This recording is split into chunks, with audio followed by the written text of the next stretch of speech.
Hello, and welcome back to Heaven Official's Blessing. Let me, just that a little bit. No. How did you get so off? That's good enough. Alright. Why am I still wearing these? I don't need these right now.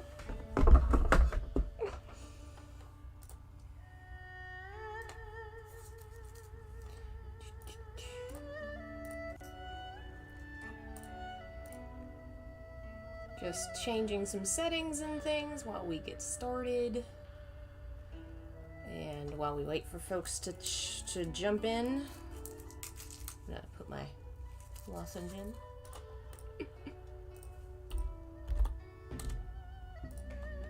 Alright.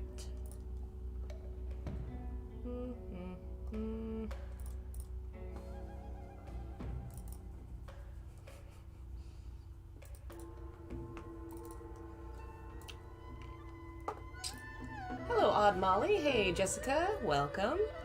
I hope y'all like the new setup. I've been trying to change up how I do readings for both this and Silmarillion, kind of personalizing them to whatever project we're reading. I've tried to set up some hotkeys and things that'll let me do it. Oh, damn it. No, why are you doing this? That's better. It was playing two music at the same time. I'm very sorry. I have it set up so I can change music to fit the tone and some images and stuff, but we'll see how well that works today, so let me know if anything sounds weird or isn't working well.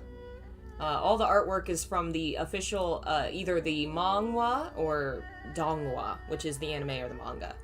The anime is not aired yet, I don't believe. I don't think it comes out until later this year, but the manhwa's ongoing, and the art's lovely.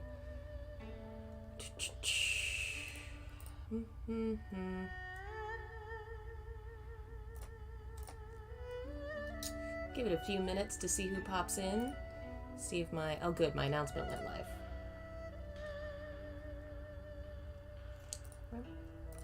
Hello. Did you come to enjoy the story? Kitty says, I want to enjoy story. I am just a little cat. Here to enjoy story. He's so small. Come here. Let me hold you. Oh, there's a boy. No, don't go. Why won't you let me hold you? It's heartbreaking. I'm so sad. Alright. Okay.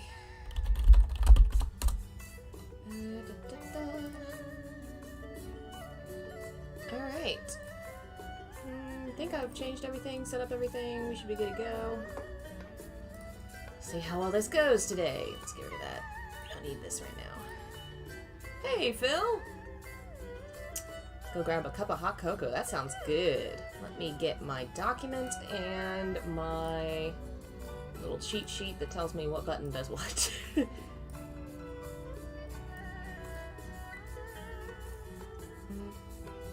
Let me make sure I didn't accidentally... Yeah, I did it again, damn it. I am gonna have to find better hotkeys, because just typing on the keyboard, it changed all the stuff, damn it. So, I'm gonna have to figure out a better way to do this. Oh boy, this is gonna be fun. But thanks again for joining us. Last time, our group had, we had four characters. Xie Lian, our main hero, the god of bad luck. Hua Cheng, the paramour, the mysterious paramour, who everyone thinks is so dangerous, and Xie Lian thinks is just a sweet guy. His two assistants, the little demigods that help him out, Nanfang and Fu Yao, little demigods. One's kind of the jock and the other's kind of the nerd. I actually brought up some pictures this time since I wanted to help folks figure out who's who. So, Fu Yao is our nerd. He's one of the demigods. He is our nerd demigod. Nanfang is the jock. He's, I think, an archer. I got some more pictures I'll have to show y'all later. And then, of course, Xie Lian is our hero. He has the white bandage thing that flies around and chokes people, and that's how he fights. And Hua Cheng, bad boy of the novel. Hello, Anime Best. Hello, Akatsuki. Thanks for joining us. So yeah, that's our team. And of course, this adorable little picture is the official art of this arc of the four of them walking through the desert, which is just precious. I love it. So yeah, last time we left off on them finding out about this mysterious desert country that was in the middle of a war, and ever since then, people have been disappearing there, and the heavens haven't done anything. So Xie Lian's like, well, we gotta check it out. And Hua Chang's like, whatever you want to do, let's go. And the two little demigods are like, we are not leaving you alone with him. We are coming with you. And so now they've come with them. They stopped at a little inn. I think it was abandoned. But the four of them are sitting at a table, and the two demigods are still trying to figure out if, what's his face? Let's see here. Is music playing right now? Let's check this out. Yeah, it says it should loop. Why is it not looping? Hello? Oh my god, why did it go?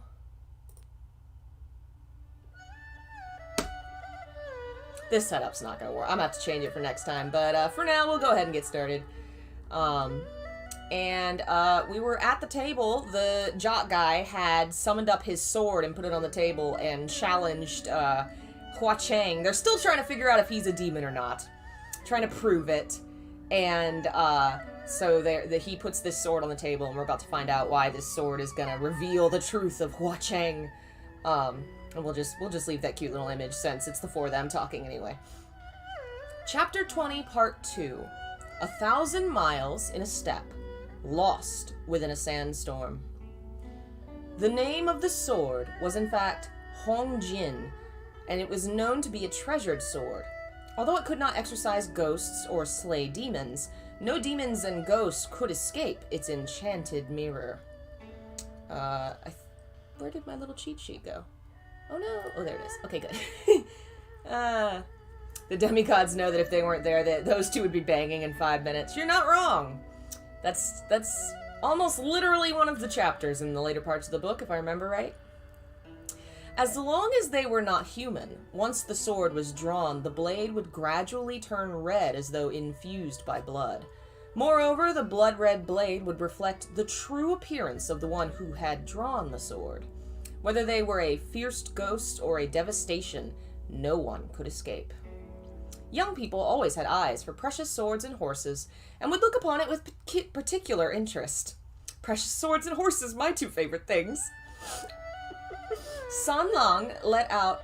Did I say that right? San Long let out an O. Seemingly very fascinated, he said, "Let me see." He held the sword in one hand and grabbed the hilt in the other, then slowly made to pull the sword out. Both Nan Feng and Fu Yao's eyes were glued intensely to his movements. The sword that had been unsheathed 3 inches was dazzling and bright as snow. A moment later, San Long let out a chuckle and said, "Guga, these 2 servants of yours, are they joking with me?" Xie Lian lightly coughed and turned towards him. "San Long, I've said it before, they're not my servants." Having said that, he turned back again. Nan Feng then spoke in his usual cold tone. "Who do you think is joking with you?" San Long laughed and said, "With a broken sword, how am I supposed to defend myself? With a cat in front of the camera, how am I supposed to read the book?" Bob? Bob, you jealous? Jealous, Bob? Why don't you just sit right here? No. Okay, bye, Bob. Let me make sure that didn't... Okay. With that, he re-sheathed the sword and tossed it back onto the table. Hearing this, Nan Feng's brow raised in surprise. He abruptly snatched the sword and tore it from its sheath, only to hear a metallic clang. Within his hands, with an extra sharp edge, was a broken sword. Hong Jin's blade was broken 3 inches down from the hilt. Nan Feng's expression slightly shifted before he took the sheath and poured out the remains, triggering a series of clanging noises. What was left within the sheath were the remains of the sword, all shattered into uncountable shards. Hong Jin could distinguish all kinds of demons and ghosts, this much was true. It was never heard of that something could escape its eye, but it was also unheard of that something could cause it to break into pieces within the scabbard. Nan Fang and Fu Yao both pointed at San Lang. "You!" San Lang laughed out loud before leaning backwards with his black boots resting on the table. Taking a shard of Hong Jin, he tossed it about in his hands for fun before saying, "I assume you guys didn't purposefully give me a broken sword to protect myself. It must have broken on the way here. But worry not, I can defend myself without a sword.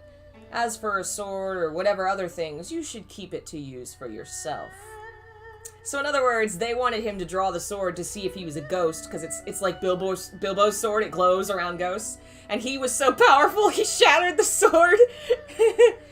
Xie Lian was completely unable to look at the sword. To speak of it, this treasured sword, Hong Jing, was originally part of Jun Wu's collection. Remember, Jun Wu's the Heavenly Emperor, and he's big boss guy. After his first ascension, Xie Lian had once gone to the Martial Gods Hall to play and had seen the sword there. He felt that although the sword wasn't very practical to use, it still had its charms. Jun Wu had gifted the sword to him. Afterwards, when he'd fallen, and there had been a time where it was truly too difficult, he couldn't keep muddling through, so he had Feng Xin pawn it off. That's right, pawned. The money received from pawning it had been sufficient enough for the two of them to have a couple good meals, and then there was nothing further to add.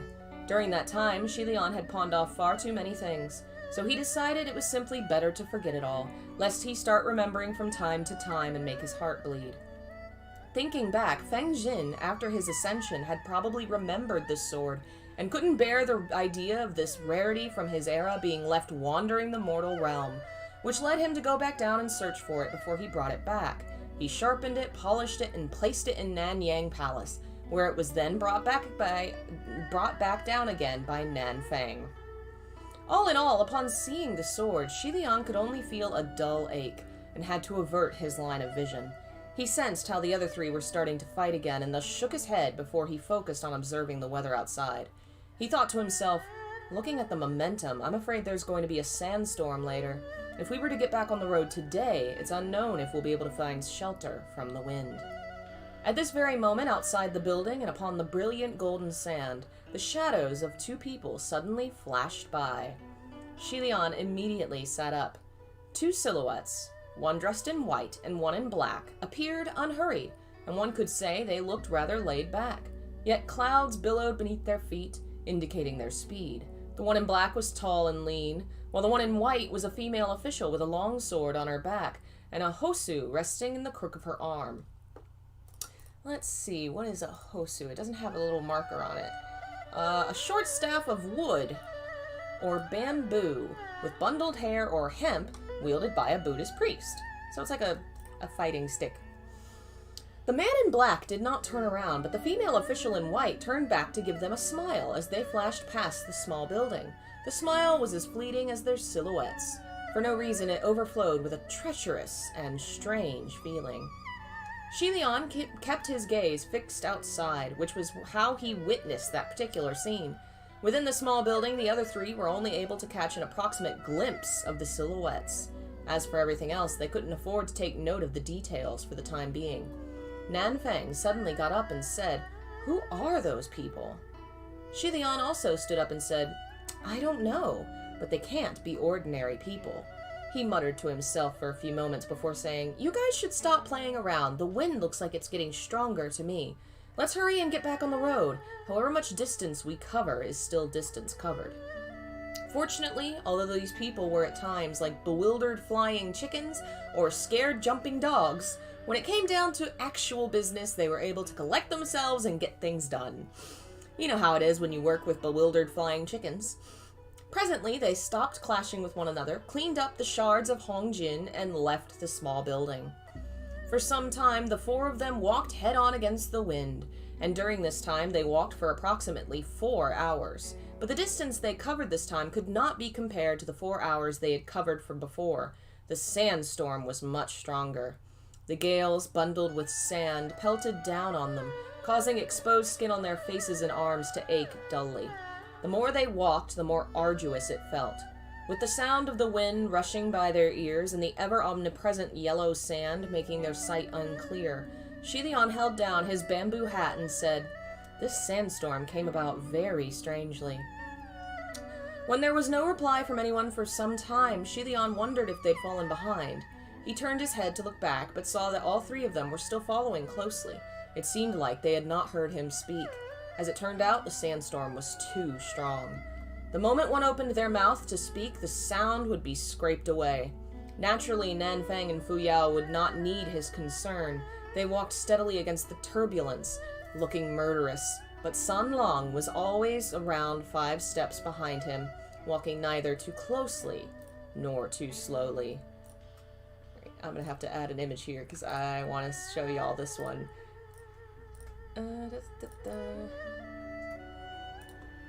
I was working on adding imagery to show y'all during these streams today and didn't quite finish. Oh geez, too big, too big, too big! There you go. That's a good one for them talking, especially in the sandstorm. Amidst the yellow, sand-filled sky, the young man's expression remained undisturbed, without a single ripple of emotion as he walked with his hands crossed behind his back. Clad in red from head to toe, with his hair in a bleak, disorderly dance, he appeared as though he felt no effect from the onslaught of the sandstorm. He remained completely unmoved, moreover. Not even his eyes blinked once. Xie Lian had already been hit by the sand so much his face hurt. Seeing San Long this way, with such disregard for himself, truly made him worried. He said, "Watch out for sand getting into your eyes and clothing." He thought about it again and realized even he himself could not make out what he'd said. Xie Lian then went straight to San Long and helped him secure his clothes and collar. He wrapped him up tightly, preventing the wind and sand from getting in. San Long was surprised. During this time, the other two caught up to them. With the 4 of them in closer proximity, they could finally hear each other. Xie Lian said, "Everyone be careful. This sandstorm came too suddenly. Something doesn't seem right. I'm afraid it might be of some evil doing." Fu Yao said, "The wind and sand is just stronger than usual. Other than that, what else could it be?"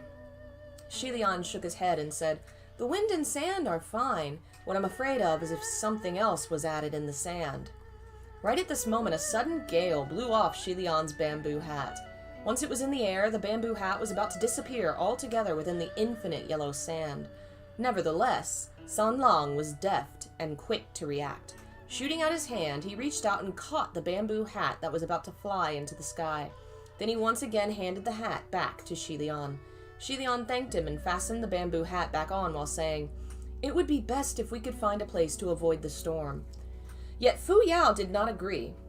If there really was something wrong with the storm, then its motive could only be to stop us from advancing. If that's the case, then we have even more reason to keep going. Having heard this, Xie Lian hadn't even uttered a word when San Long began laughing out loud. Fu Yao raised his head and coldly said, "What are you laughing at?" San Long crossed his arms and snickered. "Deliberately going against people. Does it satisfy you to be so utterly unconventional?" Even before, Xie Lian had always thought that although this teenager was always smiling, his smile often made it hard for people to distinguish whether it was actually genuine, or whether it was mockery in the guise of compliments. However, this time anyone would be able to tell there wasn't even half an ounce of goodwill in his smile. Fu Yao's expression abruptly turned cold, as Xie Lian raised a hand and said, "You guys should stop for now. If you have something to say, save it for later. When the wind gets strong, it can become quite frightening." Fu Yao said, "As if it could really blow people into the sky." Xie Lian replied, "What you said is very possible."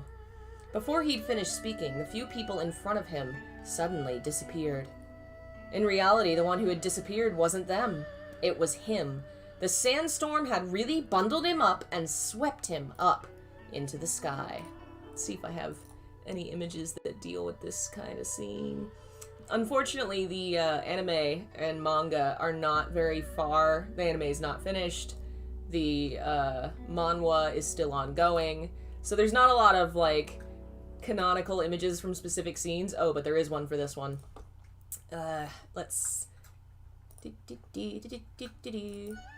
I will replace this with this pretty image.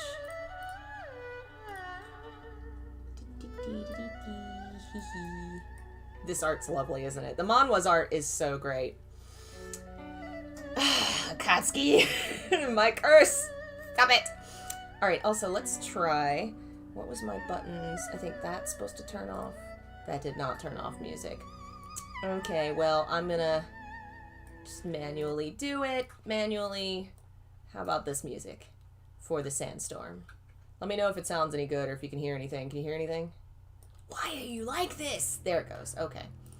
Tell me how it sounds. I will have all the rough edges of this fixed next week. I just ran out of time and work took way too long this morning. In reality, the one who had disappeared wasn't them. It was him. The sandstorm had bundled him up and swept him into the sky. It was a tornado. Xie Lian spun violently in midair. With a wave of his hand, he said, "Ruoy, grab onto something firm and reliable." With a swish, Ruoy flew out. A moment later, Xie Lian felt the other end of the white silk drop, as if it had wrapped around something. Grabbing it, Xie Lian finally stabilized himself in midair with great difficulty. When he lowered his head to take a look, he realized that he had actually been brought to a place that was at least 10 zang away from the ground. And that's a measurement.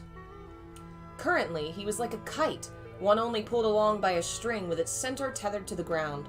Within the onslaught of yellow sands, Xie Lian grabbed Ruoy as he simultaneously strained to make out what he had taken hold of. He looked and looked before he finally made out a shade of red. The other end of Ruoy seemed to be wrapped around the wrist of the teenager in red. He had Ruoy go grab onto something sturdy and stable, but Ruoy had ended up grabbing onto San Long. Something sturdy and stable? Who will support me and love me for my whole life? What? When did we start talking about marriage? I think we all knew that was what was gonna happen, right?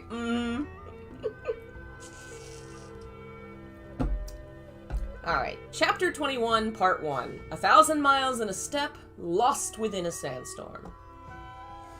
Xie Lian didn't know whether to laugh or cry. He was just about to get Ruoy to try again and grab onto something else when he suddenly felt the white silk go slack around his wrist. Immediately, Xie Lian was overcome with a sense of dread. The abrupt feeling wasn't because Ruoy had loosened its grip on the other end, but because something worse had occurred. Sure enough, the shade of red from the ground suddenly got a lot closer. It didn't take long before it was within arm's reach. San Long also got drawn into the sandstorm. What do you want to bet he wasn't drawn into it so much as he jumped? Like, oh, there goes my boy! And went right after him. Xie Lian yelled at him, "Don't panic!" The moment he opened his mouth, he ate another mouthful of sand. With the way things were at the time, he had long become used to eating a mouthful of sand here and there.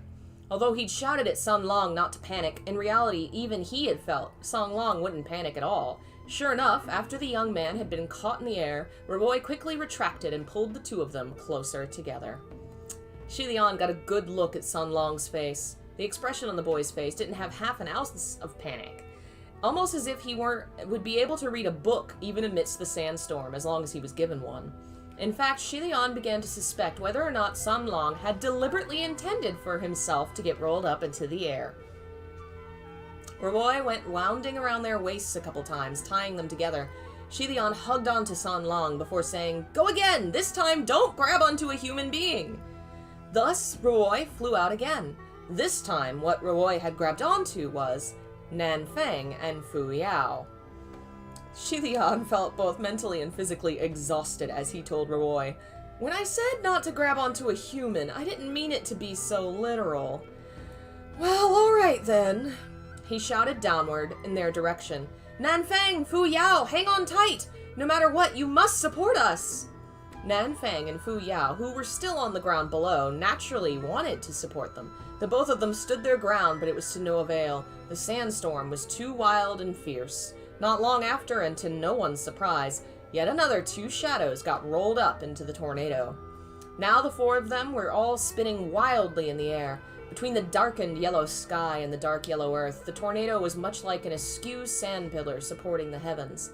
Furthermore, a strip of white silk connected four figures within the sand pillar, all of whom ceaselessly whirled about without rest. The more they spun, the faster they went, and the higher up they flew. To one side, Xie Lian ate sand like mad, yet on the other he yelled, "How come you're all up here too?" What they saw, aside from sand, was still sand, and what they heard in addition to wind was still wind. With no other choice, they had to yell at each other at the top of their lungs. As he ate sand, Fu Yao spat in contempt. "You'll have to ask this strip of stupid white silk! What's wrong with it?" Xie Lian grasped the stupid white silk with both hands and helplessly said, "Ruoi! Ruoi, all four of us are counting on you now. This time you mustn't grab onto the wrong thing again. Go!" Carrying feelings of forlorn hope with him, Xie Lian once again let one end of Ruoi go. Nanfang yelled, "Don't count on this thing anymore! Think of another plan!" But at this moment, Xie Lian felt the end he was currently holding on suddenly tighten. His spirits immediately lifted as he said, "Wait! Give it another chance! It grabbed onto something!"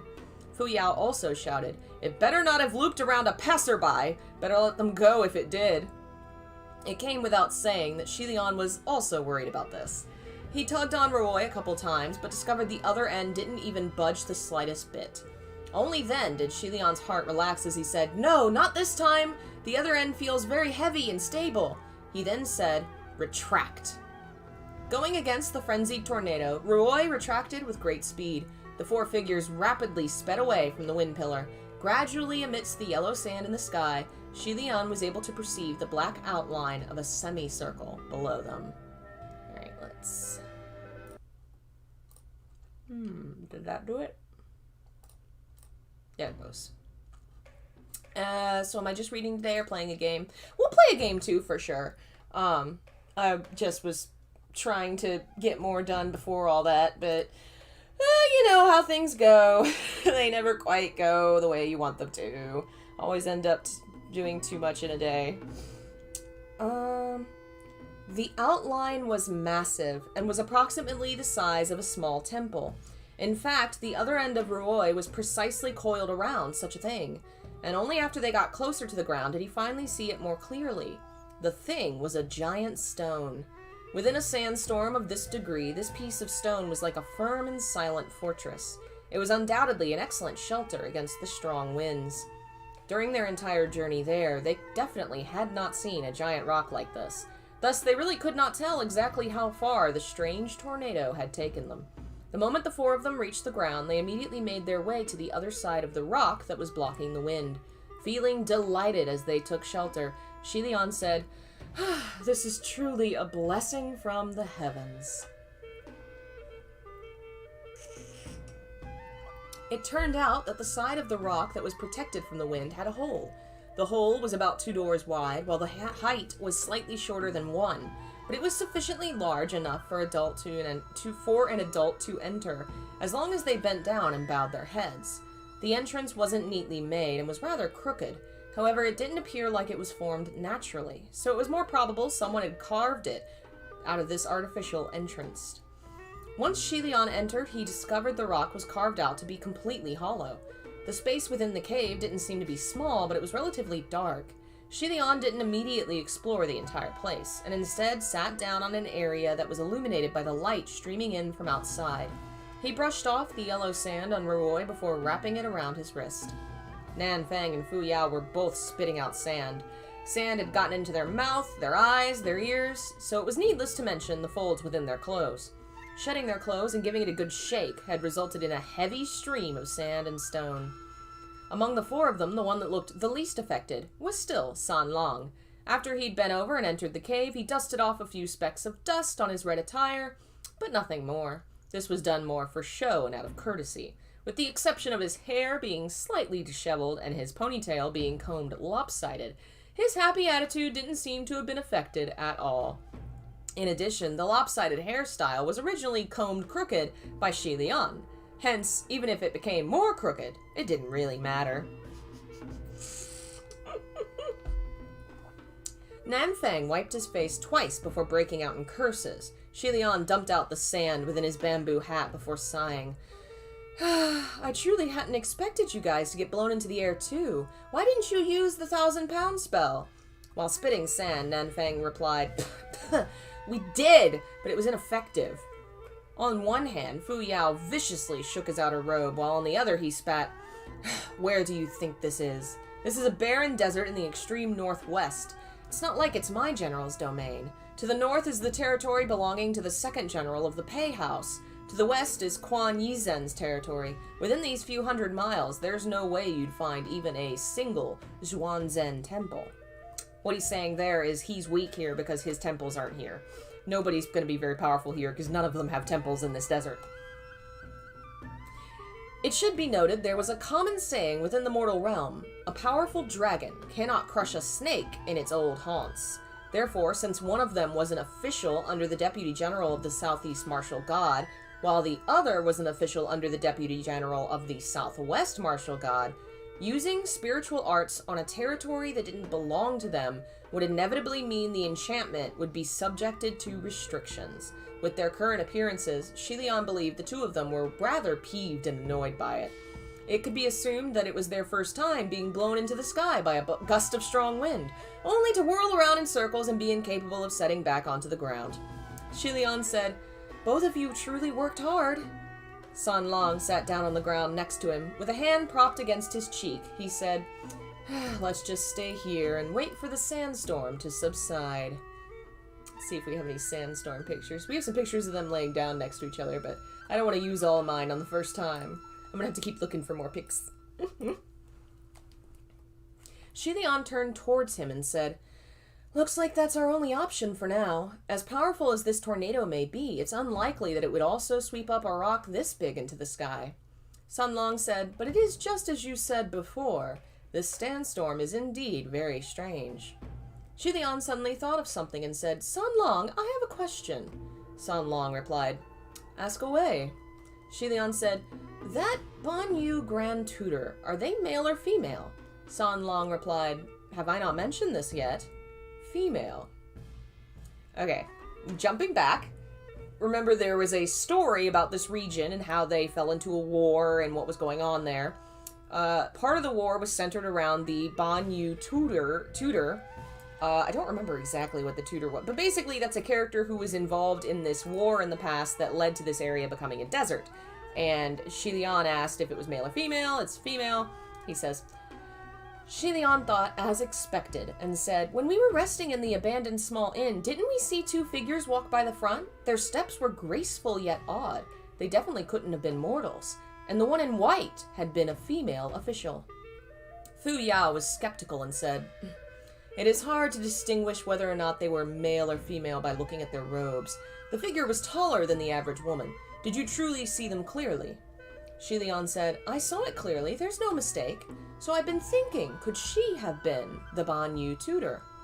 Nanfang then said, "It's possible, but there was a person wearing black by her side. Who could that have been?" Xie Lian said, "That's difficult to say. However, that person was walking faster than her, so his abilities definitely wouldn't be beneath hers." Fu Yao said, "Is there a possibility they were the two demonic cultivators' other member, the Grand Tutor Fang Jin?" Xie Lian said, "As for this, I think the reason why they're called the two demonic cultivators is probably because even numbers are easier to remember. Much like how in the Ghost Realm there are 4 calamities.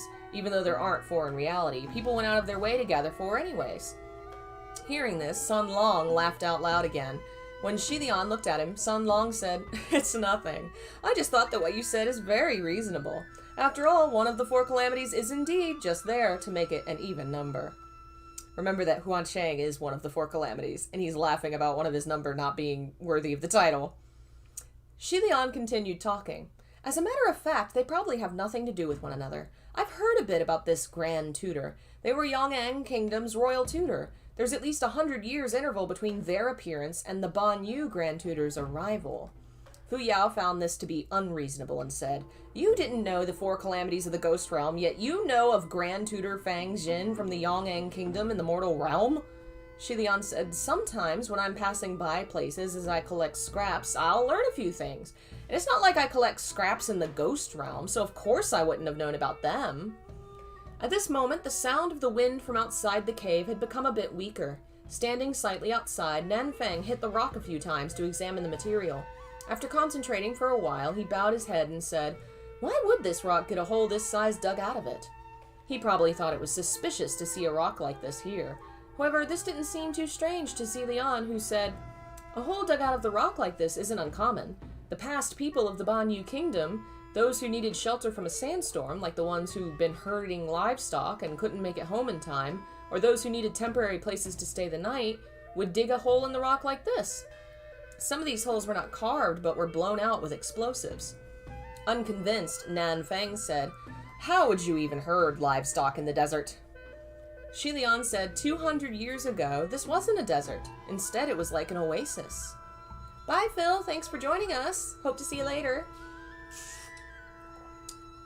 At this moment, San Long said, "Guga." Xie Lian turned his head to ask, "What's wrong?" San Long pointed his finger and said, "The rock you're sitting on seems to have something written on it." What? Xie Lian lowered his head first before he got up. Only then did he discover that the place he was sitting on was a stone slate.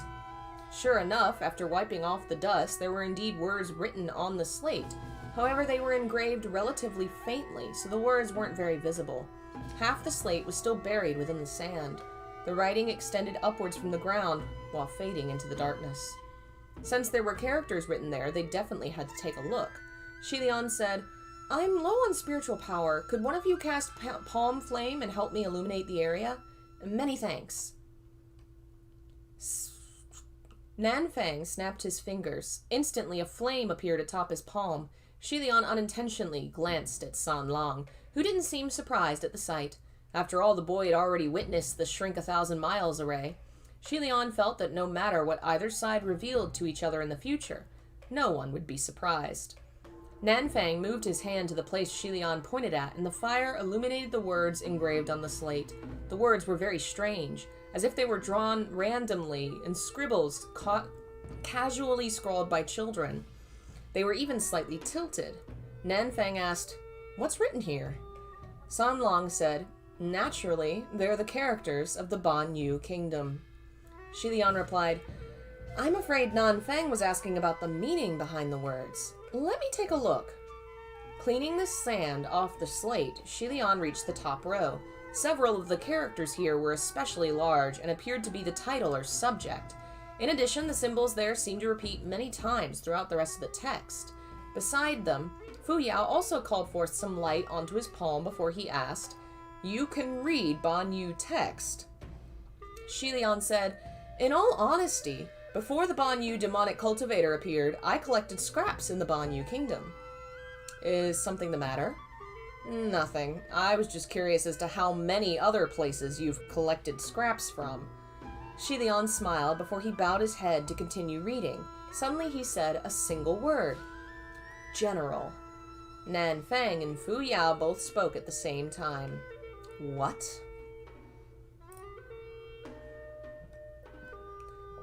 Chapter 21, Part 2. Xie Lian lifted his head and said, "I said what's written at the very top of the slate is the word general." He paused before continuing. "There's another character written after general. However, I'm not too certain as to what the last character means." Nan Fang seemed to have let out a breath before he said, "Continue to examine them then."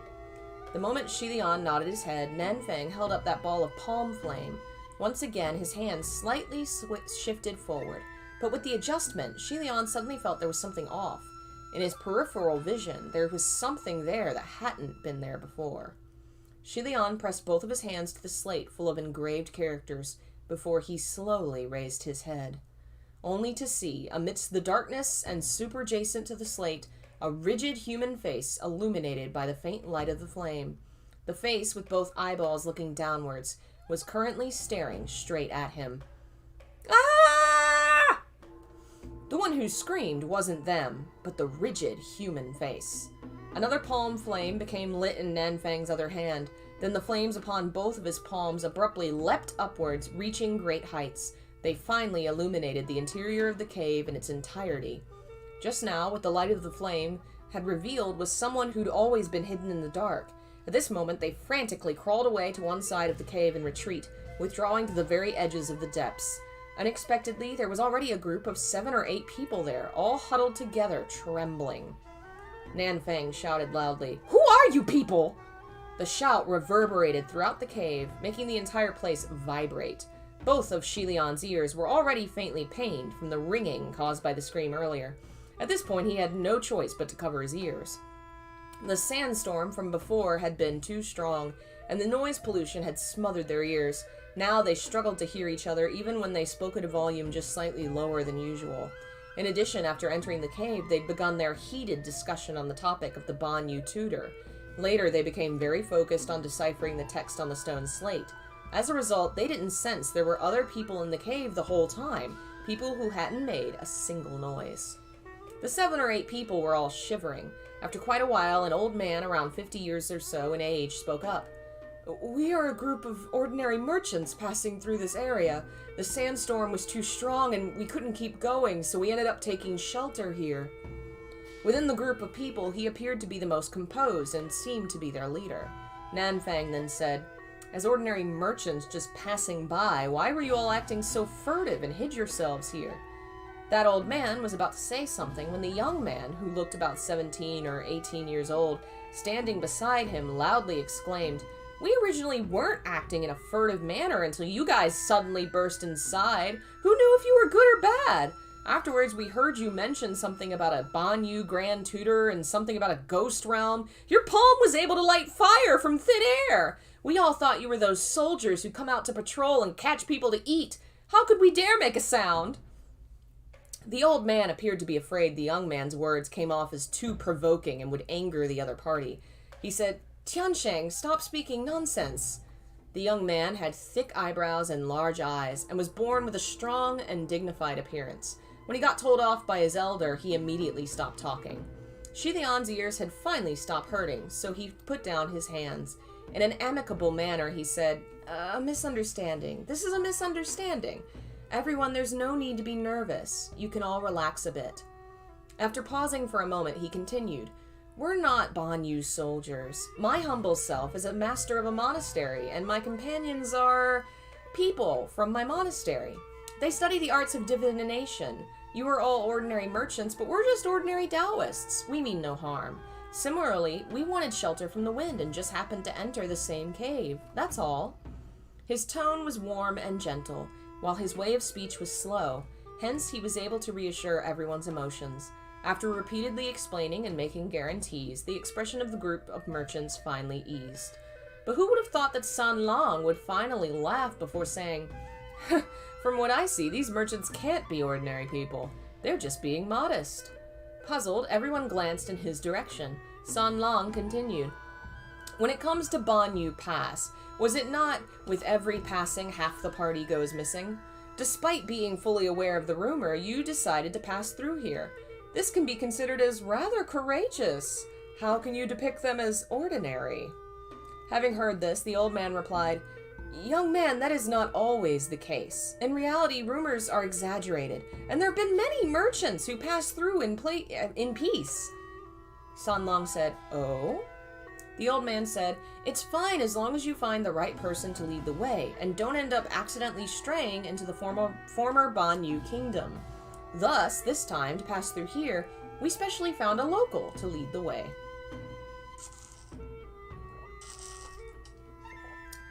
The young man named Tiansheng said, "That's right, it all depends on the leader. Us getting to this point is thanks to Azao Ge. So his name is Zhao. Zhao is, you put an A in the front to indicate that you're close friends or family or that kind of thing. And G at the end. So it would really be Ge. That's big brother, Guga, or just Ge at the end of a name. So in other words, he's really fond of this guy. Calls him Ezalga. He helped us avoid so many quicksands. In addition, he had seen the wind pick up earlier and immediately took us to find shelter. Otherwise, we would have been buried alive by now." Xie Lian took a look. The one named Zhao, who had led their group, looked extremely young. He looked to be in his 20s and was born with a sincere, honest, and handsome face. Appearing to be someone quiet and slow to speak, he didn't react much when everyone praised him and only spoke in a stuffy tone. "This is nothing. It's all part of my responsibilities. I hope that when the wind dies down, everyone's camels and goods will remain unscathed. They'll definitely be all right." These merchants' attitudes seemed very optimistic. Yet Xie Lian couldn't help but feel things weren't as simple as they thought. If one doesn't stray into the Banyu kingdom, there are no problems. If that was the case, did the half the party go missing caravans in the past all refer to people who didn't believe this ruse and were determined to send themselves off to die? He thought for a bit before he whispered to Nanfang and Fu Yao. This situation occurred quite suddenly. However, when the sandstorm passes, let's first ensure these people leave safely before we head on over to the former territories of Banyu to investigate. Good night, Odd Molly. Thanks for joining us. Hopefully we'll see you next time. Then, Xie Lian once again lowered his head and continued examining the engraved words on the stone slate. He'd previously recognized the characters for general, but that was only because this word could be considered as one commonly used. His stay in Banyu Kingdom was an event that happened 200 years ago, even if he had been fluent in the language back then. After 200 years, everything would have been completely forgotten. Now, having to suddenly pick it up again, he truly required some time and patience.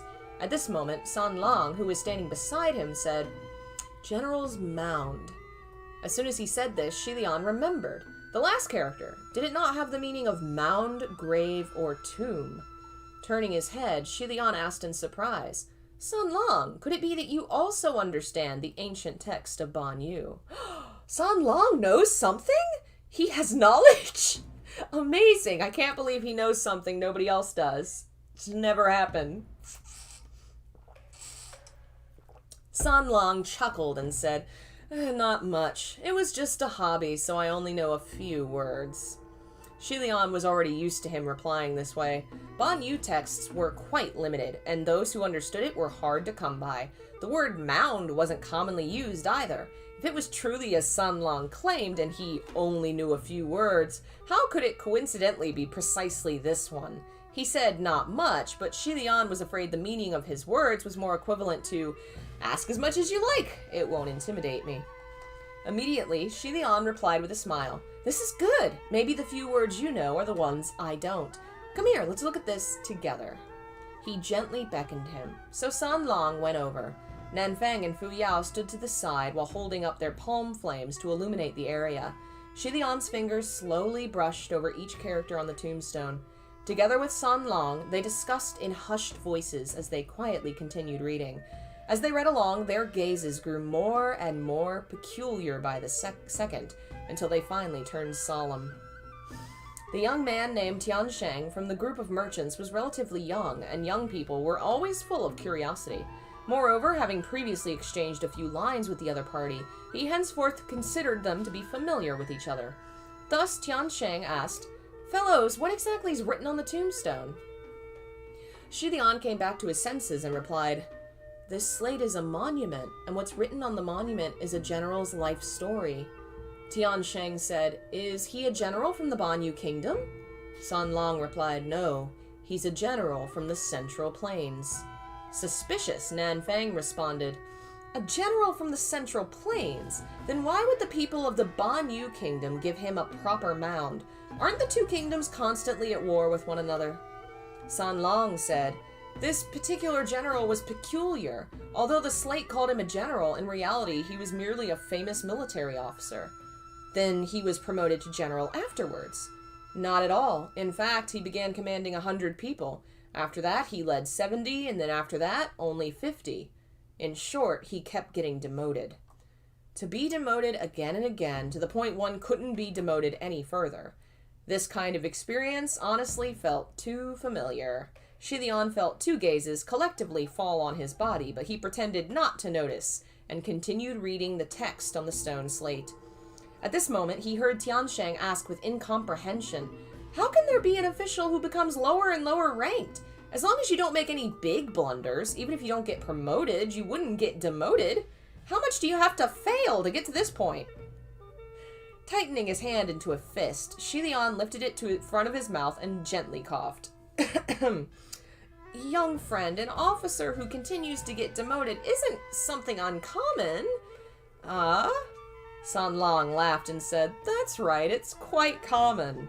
After a pause, he continued, "The reason why this particular military officer kept getting demoted wasn't because he was incompetent or unsuited for his duties, but because the relationship between the two kingdoms was very bad. Yet when he was on the battlefield, not only did he not bring back any achievements, he also repeatedly became a hindrance." Nanfang said, "What do you mean by hindrance?" San Lang replied, Not only did he try to stop the Banyu soldiers from killing innocent people from his own country, he also stopped his own soldiers from killing the innocents of Banyu Kingdom. Every time he acts to stop innocents from being slaughtered, he gets demoted once. His laid-back manner made the 7 or 8 merchants slowly huddle together as if they were listening to him tell a story. They seemed fairly invested, and they also expressed their opinions as they listened. Tian Shang said, "I feel like this military official isn't wrong. It's what it is when soldiers fight each other in battle. But for not letting them kill random innocents, isn't that okay? Although this is something foolishly kind for a soldier of his kingdom and not exactly suitable, in general there's nothing wrong. Yeah, after all, he's saving people, not harming them." Xie Lian heard this and faintly smiled. The group of merchants in front of him were neither the people living at the border, nor were they the people from 200 years ago. Nowadays, since Banyu Kingdom had already been annihilated, people would naturally play down the matter when they mentioned it. They would be compassionate and even give a few words of praise. And even if one didn't agree with something that had happened, they would probably understand why it had been done. But when it had happened 100 years ago, with both sides in the flames of war, when hatred took no breaks, the consequences of the aforementioned behavior would definitely not be lightly evaluated as foolishly kind. Within the group, only Azao was a local. It was probably because of this he was able to understand it better. He said, "Nowadays is nowadays. 200 years ago was 200 years ago. The fact this military official merely got demoted meant he was very lucky." Fu Yao sneered before saying, "How ridiculous." Xie Lian could pretty much guess what he was about to say. Thus, he gently massaged the space between his eyebrows. Sure enough, under the flame that illuminated Fu Yao's gloomy appearance, he said, "Someone in his position should seek to do his duty. Since this person became a soldier, he should remember to defend his own kingdom. When dauntlessly fighting enemies on the front line with 2 kingdoms at war, it's inevitable to kill. Being this soft-hearted would only cause his comrades to loathe him. Moreover, enemy soldiers would find him comical and ridiculous. There wouldn't be anyone who would feel grateful." His words were very reasonable, and the cave fell silent. Then Fu Yao said in a faint tone, "In the very end, there's only one ending for people like that. Death, and most likely at the hands of his own people."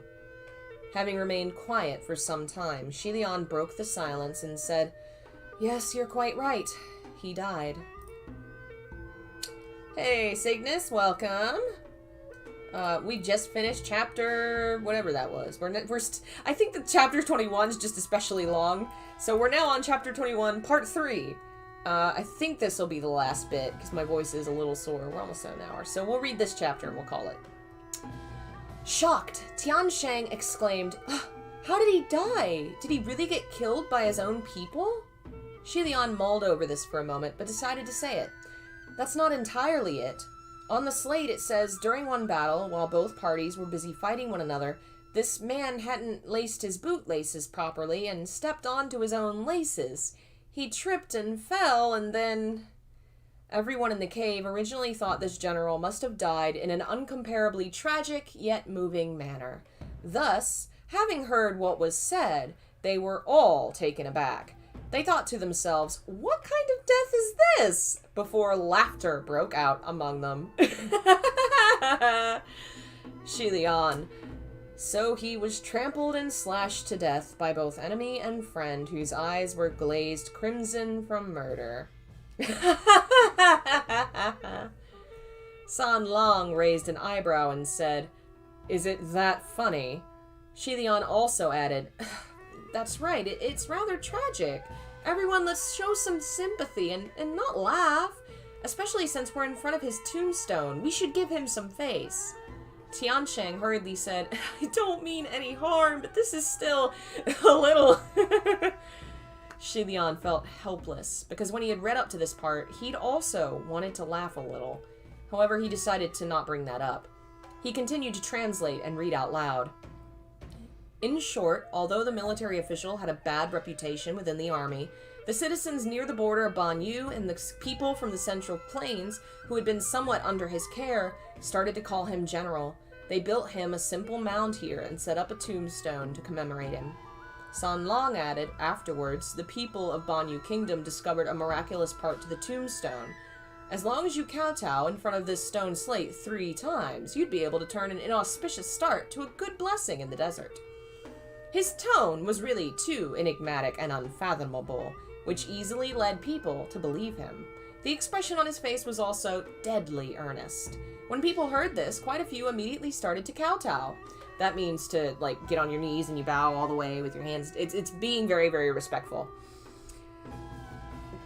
It was better to believe it existed than for it to not. However, Xie Lian found this baffling and said, "Is there really a sentence that says that? How wondrous!" San Long faintly smiled before he whispered, "No, I made that up. Since they laughed at him before, making them kowtow to him now isn't asking too much, right?" Xie Lian looked and saw it was true. There was already no more text left to translate on the stone slate. He originally wanted to sigh, but now he found it funny. Thus he whispered, "Why are you so cheeky?" San Long stuck out his tongue. The two of them were laughing when suddenly someone screamed. Ah, what a cute scene, and it ends with someone screaming in terror. But how adorable is that? He could tell that it was upsetting Xie Lian, so he was like, "Alright, I'll make you guys respect him." And he just lied. You gotta bow to the guy that you just laughed at. And then, of course, he's like, "You're so cheeky," and he just sticks his tongue out at him. It's such a cute little scene. I can't wait to see it in the manga. Oh my god. I think the manga stopped just before where we are right now. At least the translation I've found, I think, ends right when they are headed to the desert, which stinks. San Long... Okay, wait. The one shout resounded sharply within the cave. Noise vibrating, it made people feel their hair stand on end. Xie Lian looked towards the direction where the shout had come from and asked, "What's wrong?" Someone shouted, "Snake!" Nanfang and Fu Yao both moved their hands in that direction. The 2 palm flames illuminated the spot of the ground from afar. Shockingly, a long and gorgeously colored snake slithered upon the sandy soil. Everyone panicked. How could there be snakes? Why doesn't this snake make even the slightest bit of sound? It's impossible to tell where it crawled in. When the snake was illuminated by the flames, its body rose. It appeared to be extremely vigilant and seemed as if it was ready to attack at any moment. Nanfang was about to strike with a palm flame when he noticed someone slowly making their way toward it. The person casually caught it and soon had the entire 7 inches of the snake's body pinched within their grasp.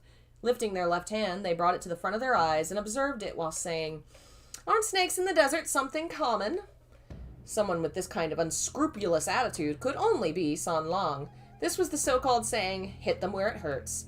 If all 7 inches of the snake was pinched to death, regardless of how poisonous its fangs may be, it would have been powerless. The tail of the snake weakly wrapped around San Long's left arm a few times. At this moment, the distance between San Long and Xie Lian shortened, and thus Xie Lian got a good look at the snake. Its skin appeared to be half translucent, and one could see wispy strands of black mixed within a bright, purplish-red color. The color made people associate it with that of internal organs, which rendered feelings of uneasiness. Moreover, the tail of the snake was actually the color of flesh and sectioned off as if it had layers of hard shell. In fact, the tail didn't resemble that of a snake's, but more of a scorpion's. Having seen it clearly, Xie Lian's expression abruptly changed before he exclaimed, "Watch out for its tail!" He barely finished speaking when the tail wrapped around San Long's arm suddenly loosened its grip. The tip of the tail seemed to have become another snake head. After snapping backwards, it suddenly thrust out. The tail stab came abruptly, yet San Long casually reached out with his right arm and caught the tail with ease. He pinched the tail as if he was holding something entertaining, before he showed it to Xie Lian. Laughing, San Long said, "This tail's rather amusing." Xie Lian saw the pointy end of the snake's tail actually sprouted a sharp and fleshy red thorn. Letting out a breath, he said, "Good thing it didn't stab you, as expected. This is a scorpion-tailed snake." Aren't you glad we don't have such things as scorpion-tailed snakes? Nanfang and Fu Yao also came over to look at the snake. They asked, "Scorpion-tailed snake?" Xie Lian replied, "That's right. It's a unique poisonous animal exclusive to Banyu Kingdom, and they're quite rare in numbers. I've never seen one before, but I've heard of it. With a body of a snake and a tail like a scorpion, the poison's more toxic than the two combined. Regardless of whether one was bitten by poisonous fangs or stabbed by the tail, they will all... After speaking to that point, Xie Lian saw San Lang begin tormenting the snake wrapped around his hands by turning it about repeatedly. He would sometimes stretch it, sometimes squish it, sometimes wring it out like a towel. By now, San Lang was only a step away from tying it into a bow. After a moment of speechlessness, Xie Lian softly persuaded, "San Lang, stop playing with it. It's very dangerous." However, San Lang laughed and said, "That's okay. There's no reason for Gaga to worry. These scorpion-tailed snakes are the Banyu Grand Tutor's totem. Opportunities like these are rare, so of course I have to carefully examine it." Oh yeah, examine it. Yeah, you're examining the snake. Xie Lian gave a slight start and said, "The Banyu Grand Tutor's totem?" San Lang replied, "That's right. It was said that it was precisely because the Banyu Grand Tutor could control these scorpion-tailed snakes for the people of Banyu to think her powers were boundless. This was why they worshipped her as the Grand Tutor." The moment he heard the word control, Xie Lian felt something was off. He thought to himself, speaking of control, the scorpion-tailed snakes always move in a herd, one that could cover a large expanse of ground. Immediately, Xie Lian said, "Everyone should make haste and get out of here first. I'm afraid there isn't just a single scorpion-tailed snake here." He hadn't even finished his sentence when he heard a scream. One after another, several people began screaming in fear. "Snakes! So many snakes! Over here too!" In the midst of the darkness, 7 or 8 purplish-red scorpion-tailed snakes silently slithered out. Scorpion-tailed snakes silently slithered out. That's fun to say. They emerged extremely abruptly, so it was absolutely impossible to tell which hole they'd crawled out from. In addition, they didn't attack, instead just stared silently at the group of people, as if examining what they were. The snakes' slithering and attacks were all soundless, and they didn't even have the hissing sounds a normal snake made when it flicked its tongue. They were extremely dangerous. Nanfang and Fuyao's palm flame shut out at the same time, causing a massive ball of fire to explode within the cave. Xie Lian yelled, "Get out!" No one dared to stay in the cave for any longer, and all but frantically fled outside. Fortunately, the sky reflected the beginning of a sunset, and the tornado had long gone away.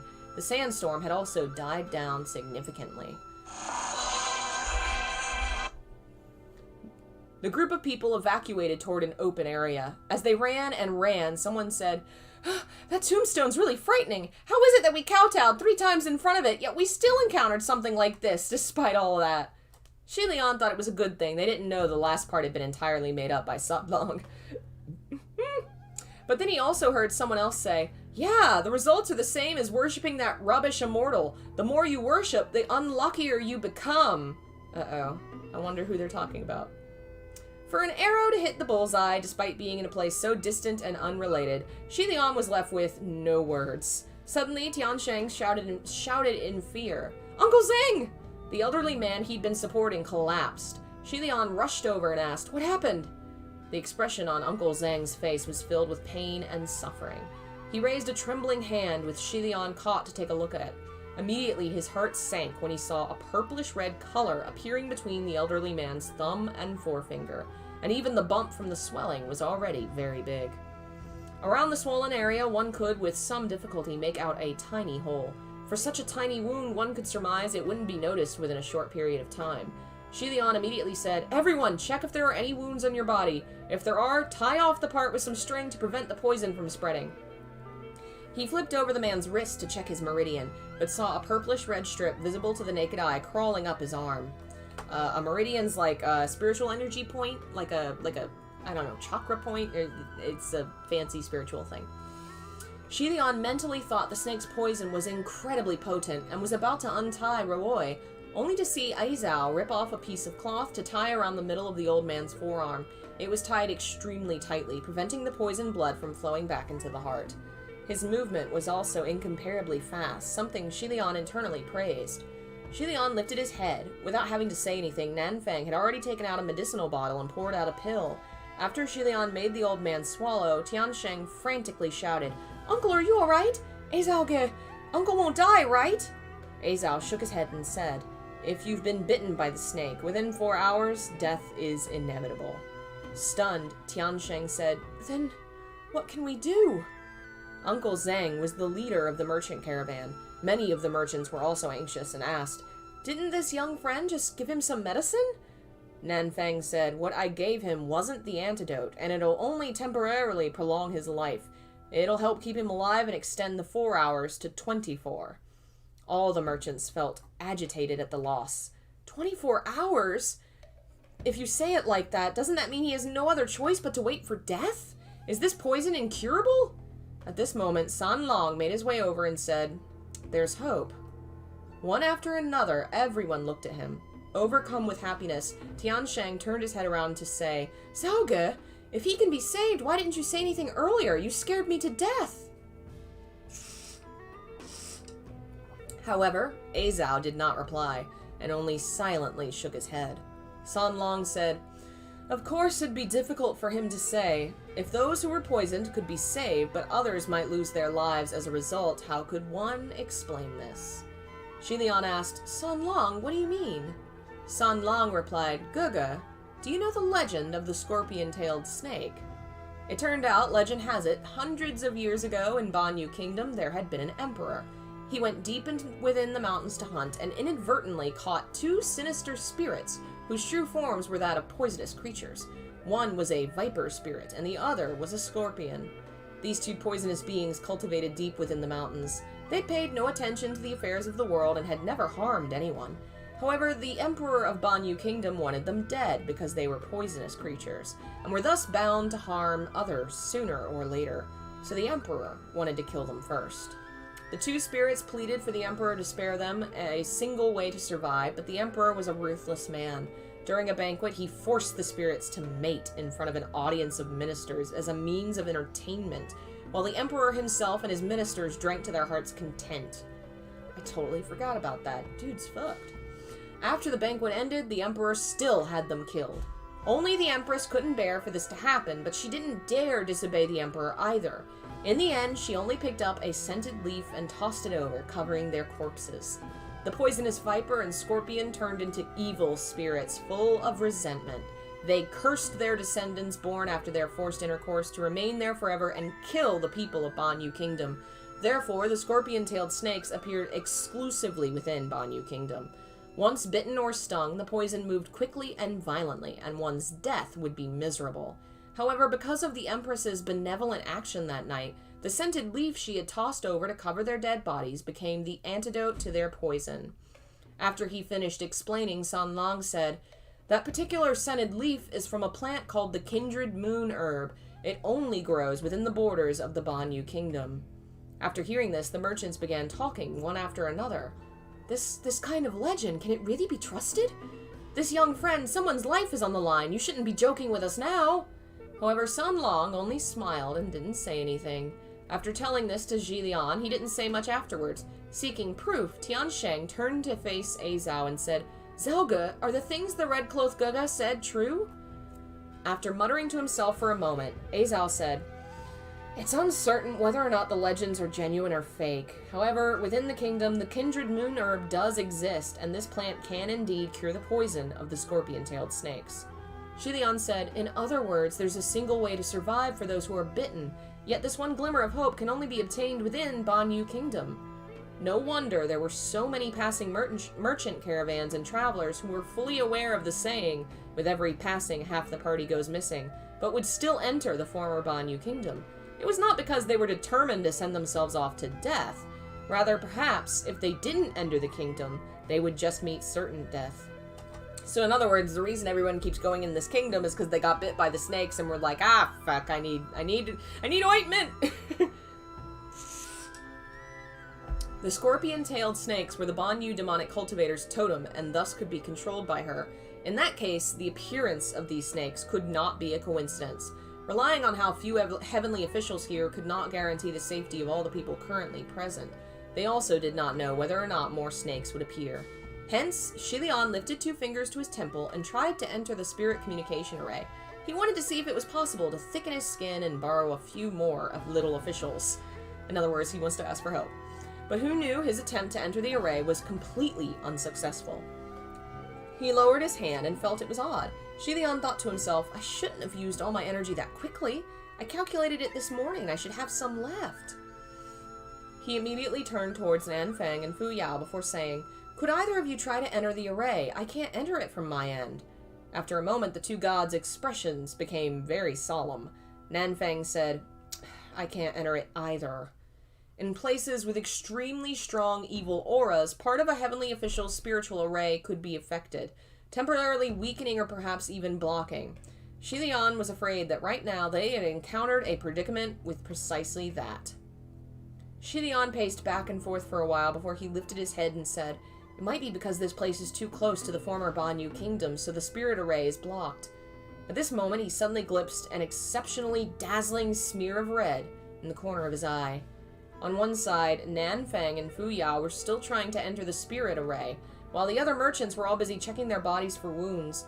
Only the young man Tiansheng was solely preoccupied with holding on to old man Zhang and worrying.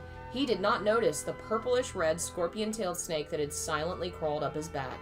And yet when the scorpion-tailed snake curled at Tiansheng's shoulder, what its fangs were aimed at wasn't the young man's neck, but the arm of the nonchalant San Lang standing to the side. The snake leaned back and shot forward.